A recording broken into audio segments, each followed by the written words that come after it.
Hello everyone, this is Ram Vishnoi and you are watching geography Guru. आज के इस एपिसोड में, इस वीडियो में हम बात करेंगे बोर्ड क्लासेस की, बात करेंगे हम क्लास 10th की, बात करेंगे हम क्लास 12th की और डिस्कस करने वाले हैं आपकी बोर्ड क्लास को। देखिए भाई, इंडियन सोसाइटी की अगर बात की जाए तो बोर्ड क्लास को लेकर के काफ़ी ज़्यादा बज़ क्रिएट किया जाता है। कभी कभी तो ऐसी फीलिंग आती है कि भाई बोर्ड एग्जाम ना हुए बल्कि यूपीएससी का एग्जाम हो गया। और इसकी शुरुआत कहाँ से होती है? इस बज़ की शुरुआत स्कूल से होती है। स्कूल में बोर्ड क्लासेस के ऊपर एक्स्ट्रा फोकस किया जाता है।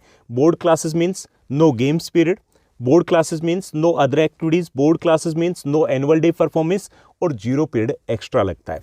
ऐसा ही कुछ घर पे सिनेरियो रहता है, क्योंकि जब भी पीटीएम में पेरेंट्स को बुलाया जाता है तो उनको भी बताया जाता है कि बच्चे के ऊपर एक्स्ट्रा फोकस कीजिए, बोर्ड की क्लास है इसकी।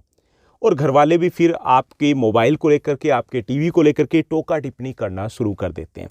और इसी चक्कर में काफ़ी सारी मैरिजेज हैं, मैरिज फंक्शन जो होते हैं वो स्वाहा करने पड़ते हैं।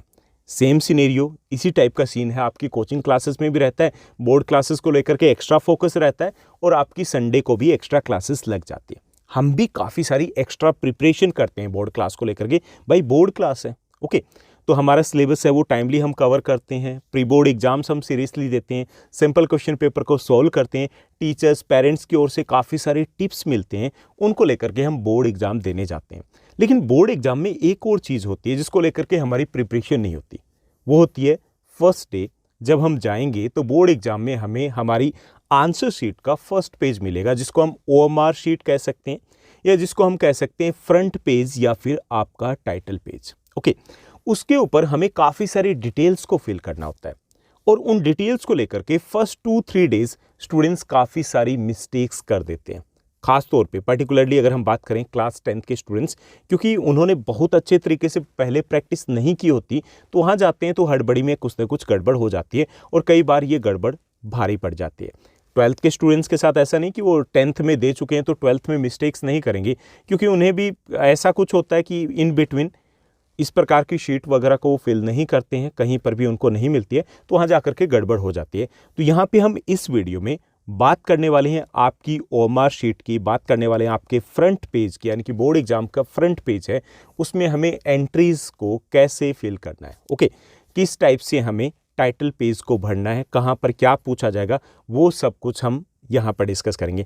लेट्स बिगिन, चलिए शुरुआत करते हैं इस वीडियो की।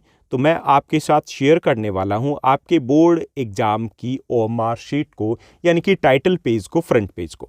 आपका जो टाइटल पेज या फ्रंट पेज है वो कुछ ऐसा दिखाई देगा जैसा कि आप अपनी स्क्रीन के ऊपर देख पा रहे हैं। तो इसमें हम एक एक करके सारी चीज़ों को देखते हैं। सबसे पहले देखिए कि यहाँ पर यह आपका टाइटल पेज रहेगा और इसके बैक साइड में आपको काफ़ी सारे इंस्ट्रक्शंस दिए होंगे। ओके, वो आप बाद में रीड आउट कर सकते हो। तो यहाँ पे हमें क्या कुछ फिल करना है, क्या कुछ एंट्रीज करनी है। तो सबसे पहले यहाँ पे दिया होगा सब्जेक्ट। ओके, आपका सब्जेक्ट जो आपके एडमिट कार्ड के अकॉर्डिंग जिस एग्जाम को देने जा रहे हो, ओके, वो सब्जेक्ट आपको फिल करना है। कोशिश कीजिएगा कि जो सब्जेक्ट आप मेंशन करे हो, जैसे आपका एग्जाम है इंग्लिश का, आपका एग्जाम है फिजिक्स का, तो ट्राई कीजिए कि उसको आप कैपिटल लेटर में ही लिखो। ओके, इंग्लिश ENGLIS आप कैपिटल लेटर में लिखिए। ओके, उसके बाद सेकंड है आपका, यहाँ पे दिया होगा आपका सब्जेक्ट कोड। सब्जेक्ट कोड आपके क्वेश्चन पेपर के ऊपर भी होगा, सब्जेक्ट कोड आपके एडमिट कार्ड के ऊपर भी होगा। ओके, जैसे आपका मान लीजिए सब्जेक्ट है ज्योग्राफी, तो उसका आपका सब्जेक्ट कोड 029 है। आपका अगर एग्जाम है सोशल साइंस का तो 087 आपका सब्जेक्ट कोड है।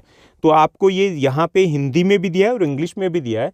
नीड नॉट टू वरी, आपका जो मीडियम है उसके अकॉर्डिंग आप ये एंट्रीज यहाँ पे फिल करोगे और बेटर ये रहेगा कि सारी एंट्रीज आपकी इंग्लिश में रहे। ओके, तो यहाँ पे आपका सब्जेक्ट आएगा। उसके बाद सेकंड जो कॉलम दिया गया है, जो एंट्री दी गई है, वहाँ पे हमें सब्जेक्ट कोड मेंशन करना है। उसके बाद थर्ड रहेगा day and date of the examination. ये सब कुछ आपको अच्छे से पता होगी क्योंकि जिस दिन आप एग्जाम देने जा रहे हो, अदरवाइज ये डिटेल्स भी आपके एडमिट कार्ड के ऊपर दी होगी, डे एंड डेट। क्लियर? उसके बाद नेक्स्ट रहेगा आपका medium of answering the paper. आपका जो मीडियम है, अगर हिंदी मीडियम है हिंदी मीडियम मेंशन कीजिए, इंग्लिश है इंग्लिश मेंशन कीजिए, और अगर आपका सब्जेक्ट मान लीजिए कि आप पंजाबी का एग्जाम दे रहे हो, आप उर्दू का एग्जाम दे रहे हो, तो आपका मीडियम उर्दू या पंजाबी रहेगा। क्लियर? तो आपके क्वेश्चन पेपर के अकॉर्डिंग आपको मीडियम, जो क्वेश्चन पेपर या जो आपका एग्जाम है उसके अकॉर्डिंग आपको मीडियम में यहाँ पर मेंशन करना है। यानी कि सबसे पहले आपका सब्जेक्ट आएगा, उसके बाद आपको सब्जेक्ट कोड मेंशन करना है, उसके बाद day and date of the examination रहेगा और उसके बाद आपका मीडियम ऑफ एग्जाम रहेगा। क्लियर? 4 एंट्रीज क्लियर होगी। उसके बाद यहाँ पर रहेगा जो नेक्स्ट हमें कॉलम दिया गया, यहाँ पे रहेगा कोड नंबर। कोड नंबर किस चीज़ का? ये write the code number as written on the top of the question paper. आपको 4 कोड के क्वेश्चन पेपर मिलेंगे, ABCD। ओके, आपको देखना है कि आपको किस कोड का क्वेश्चन पेपर मिला है, और जो कोड का क्वेश्चन पेपर मिला है आपको, उसी कोड को यहाँ पे मेंशन कर दोगे। मान लीजिए A है तो यहाँ पे आपने A मेंशन कर दिया, यानी कि 1 2 3 4 आपका अगर वो कोड है, यानी कि 1 है, 2 है, 3 है, 4 है। ABCD के बजाय अगर 1 2 3 4 है तो यहाँ पे आप 1 लिखोगे, अगर ABCD में है तो ABCD लिखोगे, और उसी के अकॉर्डिंग ये जो बबल है इसको डार्क कर दोगे। यहाँ पे दिया गया ना ये बबल सेट नंबर, तो यहाँ पे उसको आपको डार्क कर देना है। तो यहाँ पे जो कोड दिया गया कोड को मेंशन करोगे, कोड ऊपर लिखा होगा। ओके, 103 भी हो सकता है, 102 हो सकता है, लाइक दैट, इस टाइप से होगा। और उसके बाद आपका सेट नंबर होगा 1 2 3 4। क्लियर? यानी कि 2 चीज़ें होगी, क्वेश्चन पेपर का एक कोड होगा, जरूरी नहीं कि वो ABCD में हो, 10417 लाइक दैट ऐसा कुछ हो सकता है, और उसके बाद उसके ऊपर सेट नंबर होंगे 1 2 3 4। तो वो आपको करेक्टली यहाँ पर मेंशन करना है। उसके बाद number of supplementary answer sheets used. अगर आप एक्स्ट्रा सीट लेते हो तो यहाँ पे आप मेंशन करोगे 1 या +1 कर दिया आपने, +1 कर दिया, +2 कर दिया। हालांकि मैक्सिमम चांसेस ऐसे रहेंगे कि आप सप्लीमेंट्री शीट यूज़ नहीं करोगे। ओके, तो ये आपका ब्लैंक रहेगा। क्लियर? ये एंड में आपको फिल करना है। अगर आपने सप्लीमेंट्री शीट लिया तो यहाँ पे आपको ऐड करना है, नहीं लिया तो दैट्स ओके, इसको ब्लैंक छोड़ दोगे। उसके बाद है person with disabilities. Person with disabilities अगर हैं तो आपको यस करना है, अदरवाइज ये नो रहेगा। यानी कि 99.9% जो स्टूडेंट्स हैं उनके लिए नो रहने वाला है। क्लियर? आपको नो मेंशन करना है कैपिटल लेटर में। उसके बाद ये है कि if physically challenged tick the category. अगर फिजिकली चैलेंज्ड हैं उनके लिए ही सिर्फ, उनको BDHSCA जो भी उनकी कैटेगरी है, नीचे हमें यहाँ पर डिटेल में बताया गया है कि B फॉर ब्लाइंड कैंडिडेट है, ऐसे D फॉर डम के लिए दिया गया है, ओके, हैंडीकैप्ड के लिए दिया गया है, लाइक दैट। तो उनमें से जो भी ऑप्शन है तो वो फिल करेंगे, ओनली वही जो फिजिकली डिसेबल्ड है। यानी कि मैक्सिमम जो स्टूडेंट्स हैं उनके लिए ये कॉलम नहीं है। यहाँ पे आप नो कर दोगे, उसके बाद यहाँ पर आपको कुछ भी नहीं करना है। उसके बाद है वेदर राइटर प्रोवाइडेड। तो यहाँ पर मैक्सिमम जो स्टूडेंट्स है, मोस्टली जो स्टूडेंट्स है, उनका नो ही रहेगा। क्यों? क्योंकि आपको राइटर नहीं, आप खुद एग्जाम देने जा रहे हो। हाँ, राइटर प्रोवाइडेड किस केस में होता है? किसी को किसी भी टाइप का मान लीजिए इश्यूज़ हैं, या फिर किसी का कोई एक्सीडेंट हो गया लाइक दैट, तो उनको राइटर प्रोवाइड करवाए जाते हैं। तो अगर ऐसा सीन है तो आप यस करोगे, अदरवाइज आपको यहाँ पर नो करना है। ओके, उसके बाद अगर हम नीचे की तरफ जाएँ तो देखिए, यानी कि यहाँ पे हमें मेंशन कर दिया कि वेदर राइटर प्रोवाइडेड, तो यस या नो की जगह हम यहाँ पर नो करेंगे। क्लियर? उसके बाद नेक्स्ट जो दिया गया, यदि दृष्टिहीन है तो उपयोग में लाए गए सॉफ्टवेयर का नाम, कि इफ़ विजुअली चैलेंज्ड, ब्लाइंड है तो वहाँ पर सॉफ्टवेयर का नेम यहाँ पर मेंशन करना है। तो ऐसा भी मोस्टली स्टूडेंट्स के साथ नहीं है। यानी कि यहाँ पे हम एंट्रीज़ को देखें ना, ऊपर से एक बार फिर से मैं आपको शो कर देता हूँ कि यहाँ पे हमारी 4 एंट्रीज है, वो सबसे इंपॉर्टेंट है। सब्जेक्ट का नेम मेंशन करना है, उसके बाद सब्जेक्ट कोड मेंशन करोगे, after that day and date mention करोगे, after that medium of exam ये मेंशन करोगे, आफ्टर दैट जो 5th एंट्री है आपका कोड नंबर रहेगा, और यहाँ पर आपका सेट नंबर रहेगा। 3 को आपको मेंशन करना है। और ये जो डिटेल्स है, ये डिटेल्स आपके मोस्टली जो स्टूडेंट्स हैं उनके काम की नहीं रहेगी, क्योंकि हम सप्लीमेंट्री शीट नहीं लेने वाले हैं, क्योंकि काफ़ी सारी शीट होती है, बहुत रेयर चांस होते हैं कि हमें सप्लीमेंट्री शीट की रिक्वायरमेंट हो। ओके, यहाँ पर अगर आप डिसेबल्ड नहीं हो तो नो हो जाएगा, और अगर ये नो हो गया तो ये सारी चीज़ें आपकी ब्लैंक रहेगी। क्लियर? उसके बाद हम नीचे की तरफ जाएँ तो हमें यहाँ पर भी जो डिटेल दी गई है, ये जो स्पेस दिया गया है, ये स्पेस आपके लिए नहीं है। ओके, ये ऑफिशियल पर्पज़ के लिए, ये आपको खाली छोड़ना है।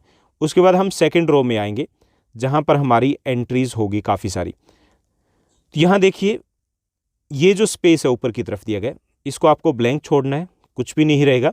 यहाँ पे आपको अपना नेम मेंशन करना है। नेम मेंशन करना है, जैसे मान लीजिए कि आपका नाम है रवि, तो आर आप लिखोगे, कैपिटल लेटर में लिखोगे। यहाँ फर्स्ट जो आपका बॉक्स दिया गया है, यहाँ पे आप आर लिखोगे, सेकंड में ए मेंशन करोगे, थर्ड में आपका वी आ गया, फोर्थ में आपका आई आ गया। ओके, रवि हो गया। अगर आपका नाम रवि कुमार है तो यहाँ पे एक बॉक्स है वो ब्लैंक छोड़ोगे, उसके बाद कुमार लिखोगे। अगर रवि कुमार के बीच में स्पेस दिया गया, यानी कि हमें यहाँ पर स्पेस देना है।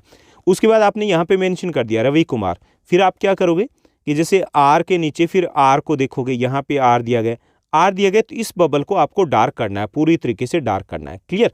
उसके बाद जहाँ पर ए दिया गया तो ए के नीचे ए को डार्क करना है। उसके बाद आपका वी दिया गया है, वी आ रहा ना रवि में, तो वी के नीचे वी को डार्क कीजिए, आई के नीचे फिर आप आई को डार्क कीजिए, लाइक दैट। यानी कि जो ऊपर नाम लिखा है उसी की लाइन में आपको एक बबल को डार्क करना है जो ऊपर मेंशन किया है, और जहां पर स्पेस रहे उसको आपको स्पेस को बिल्कुल ब्लैंक छोड़ देना है। ओके, उस लाइन में, यानी कि ये लाइन स्पेस दे रखा ना, आगे कुमार है तो फिर हम अगेन फाइंड आउट करेंगे के कहाँ पे, के को डार्क कर दिया, नेक्स्ट लाइन में हमने यू को डार्क कर दिया, लाइक दैट। तो आपको ये समझ में आ गया होगा कि हमें ऊपर लिखना है, पहले स्पेस अगर आपके नेम में तो आपको स्पेस देना है, और उसके बाद इन बबल्स को उसके अकॉर्डिंगली डार्क करना है। क्लियर। उसके बाद यहाँ पे आपके रोल नंबर रहेंगे। रोल नंबर देखिए आपके पास 7 डिजिट के रोल नंबर होंगे और 7 ही हमें बॉक्सेस मिले हैं। क्लियर। तो 7 डिजिट के आपके रोल नंबर है। अगर आपके रोल नंबर एडमिट कार्ड में 6 डिजिट के होते हैं, बाई चांस किसी स्टूडेंट के ऐसा है, तो आप पहले 0 उसको ऐड करोगे, वैसे 0 ऑलरेडी उसमें एडेड में मिल जाएगी आपको। क्लियर। तो यहाँ पे हम रोल नंबर को लिखेंगे, इसको डबल श्योर कर लेना, यानी रोल नंबर बड़े आराम से शांत होकर के लिखना है, डबल श्योर हो जाना कि आप अपने रोल नंबर को ठीक से यहाँ पर मेंशन करें, और फिर सेम प्रोसीजर को हमें फॉलो करना है। जो डिजिट हमने ऊपर मेंशन किया उसी लाइन में हमें उस बबल को डार्क करना है। क्लियर। और ये जो बबल को डार्क करोगे, ये जो यहाँ पे एंट्रीज करोगे, ये आपकी ब्लैक या ब्लू बॉल पेन से ही होगी। जेल पेन है, that is not allowed in the examination, ना ही आप पेंसिल को यूज करोगे। क्लियर। तो ये हमारी एंट्री हो जाएगी, यहाँ पे नेम होगा और यहाँ पर आपका रोल नंबर होगा। उसके बाद यहाँ पर रहेगा आपका सब्जेक्ट कोड। क्लियर। यहाँ पे क्वेश्चन पेपर का कोड था, यहाँ सब्जेक्ट कोड हमने पहले ही भरा है, वही सब्जेक्ट कोड यहाँ पर आ जाएगा। सब्जेक्ट कोड जैसे मैंने बताया कि ज्योग्राफी का 029 है, या फिर आपका सोशल साइंस का 087 है, तो आप यहाँ पर 029 या 087 आपने यहाँ पे मेंशन किया, यानी कि आप एक जो आपका बॉक्स है उसमें एक ही डिजिट को मेंशन करोगे, और फिर सेम वे में बबल को आपको डार्क करना है। क्लियर। ये जो सब्जेक्ट कोड है ये आपके एडमिट कार्ड के ऊपर भी होगा, ये आपके क्वेश्चन पेपर के ऊपर भी होगा, और यहाँ पर भी आप सब्जेक्ट कोड को मेंशन करोगे। उसके बाद नेक्स्ट रहेगा आपका सेंटर नंबर। सेंटर नंबर है आपका जो एग्जाम सेंटर बनेगा उसका सेंटर नंबर आपके एडमिट कार्ड के ऊपर होगा। ओके, बाय चांस अगर आपको नहीं पता है, नहीं कहीं पे दिख रहा है, तो जो भी वहाँ पर ड्यूटी दे रहे हैं उन टीचर से आप पूछ सकते हो, और आपके सामने जो बोर्ड है जहाँ पर आपके सिटिंग प्लान मेंशन किया हुआ है उसके ऊपर भी ये मेंशन किया हुआ होगा। क्लियर। तो यहाँ पे आपका सेंटर नंबर आएगा, सेंटर नंबर जो आपका एग्जामिनेशन सेंटर है, यानी कि जिस स्कूल में आप एग्जाम दे रहे हो। ओके, तो ये आपकी एंट्रीज रहेगी। उसके बाद हम नीचे की तरफ चलें तो क्या कुछ रहेगा, अगेन यहाँ पर सब्जेक्ट है। क्लियर। यहाँ पर देखिए अगेन सब्जेक्ट दिया गया है, ये ऊपर जो हमने मेंशन किया आपका सब्जेक्ट कौन सा है, जिस सब्जेक्ट का एग्जाम दे रहे हो, यहाँ पे आप कैपिटल लेटर में लिखोगे। उसके बाद school number as per the admit card, इसमें स्कूल नंबर भी दिया गया, एडमिट कार्ड के ऊपर मेंशन किया गया। सेंटर नंबर अलग है, स्कूल नंबर अलग से दिया है एडमिट कार्ड के ऊपर, तो उसको आप मेंशन करोगे। ओके, इन दोनों के लिए हमें कहीं पर किसी प्रकार के बबल को यूज़ नहीं करना है, उनको डार्क नहीं करना है। ओके, उसके बाद आपके यहाँ पर रहेंगे रोल नंबर, इन वर्ड्स में रहेंगे, लाख और थाउजेंड में है। ओके, यानी कि लाख थाउजेंड में है तो उसी तरीके से आपको इनको मेंशन करना है, कितने लाख है, कितने थाउजेंड है, कितने हंड्रेड है, और कितने 2 डिजिट में है, तो वो आप यहाँ पर वर्ड्स में लिखोगे। अगर आपको इंग्लिश में नहीं लिखना है तो आप इनको हिंदी में लिख सकते हो, चाहे बाकी एंट्रीज आपने इंग्लिश में मेंशन की हो। Okay, it doesn't matter. तो आपको यहाँ पर अपने रोल नंबर्स है वो वर्ड्स में लिखने हैं, शब्दों में लिखने हैं। उसके बाद यहाँ पर आएगा आपके पिता का नाम, फादर्स और गार्जियंस नेम रहेगा यहाँ पर, वो कैपिटल लेटर में ही लिखना आप। जो एडमिट कार्ड में आपको दिया गया है फादर्स नेम जो दिया गया है, अगर स्पेस छोड़ा गया तो स्पेस छोड़िएगा, जो नाम एडमिट कार्ड में है वही नाम यहाँ पर मेंशन करना है, यानी उसी नेम की एंट्री यहाँ पर होनी चाहिए। उसके बाद आपके यहाँ पर साइन होने हैं। ओके, ये सारी एंट्रीज़ को करने में आपको 4 to 5 मिनट्स के आसपास टाइम लगेगा, 6-7 मिनट्स भी लगते हैं तो लगाइएगा। फर्स्ट एग्जाम में हमें थोड़ा सा ध्यान रखना है कि हम मिस्टेक्स वगैरह ना करें। उसके बाद यहाँ पर जो आगे है यहाँ पर आपके स्टैंप लगेगी, जो सेंटर सुपरिटेंडेंट है उनकी स्टैंप होगी, वो अपने आप लग जाएगी, और यहाँ पर आपके सिग्नेचर हो जाएंगे जो असिस्टेंट सुपरिटेंडेंट है उनके। ओके, यानी कि ये उन्हीं का काम है जहाँ पर आप एग्ज़ाम दोगे, उससे ऊपर की एंट्रीज आपको करनी है। तो ये सब कुछ रहेगा आपके बोर्ड एग्ज़ाम में, आपके टाइटल पेज या फ्रंट पेज को लेकर के ये डिटेल रहेगी। तो आपको इन सब चीज़ों को ध्यान रखना है। ध्यान से ये सारी एंट्रीज़ करनी है क्योंकि सबसे इम्पोर्टेंट है। और कई बार ऐसा होता है कि हम एग्ज़ाम देने जा रहे हैं और वहाँ पे एंट्रीज़ वगैरह कुछ करनी थी, हमने कुछ और गड़बड़ कर दी, उसके बाद पूरा एग्ज़ाम ख़राब चला जाता है क्योंकि हमारे माइंड में वही सारी चीज़ें चलती रहती कि पता नहीं क्या होगा, पता नहीं मार्किंग होगी या नहीं होगी। नेक्स्ट थिंग इज़ दैट कि अगर एंट्रीज़ में कुछ गड़बड़ हो जाए तो जो ऑन ड्यूटी टीचर हैं उनको आपको इन्फॉर्म ज़रूर करना है क्योंकि वो कुछ ना कुछ सॉल्यूशन निकालेंगे। क्लियर? ये चीज़ आपको ध्यान में रखनी है। तो होपफुली ये वीडियो आपके लिए काफ़ी ज़्यादा हेल्पफुल रहेगा। अगर आपको ये वीडियो अच्छी लगी तो इस वीडियो को लाइक और शेयर ज़रूर कीजिएगा। इसके अलावा भी अगर आपके मन में किसी भी टाइप का डाउट है, कुछ भी चल रहा है एग्ज़ाम को लेकर के, एग्ज़ाम की प्रिपरेशन को लेकर के, किसी भी टाइप के कंटेंट को लेकर के, तो आप कमेंट सेक्शन में कमेंट कर सकते हो। कोशिश करूँगा कि मैं आपको रिप्लाई दूँ। आज के लिए बस इतना ही। Thank you, bye bye, have a nice day.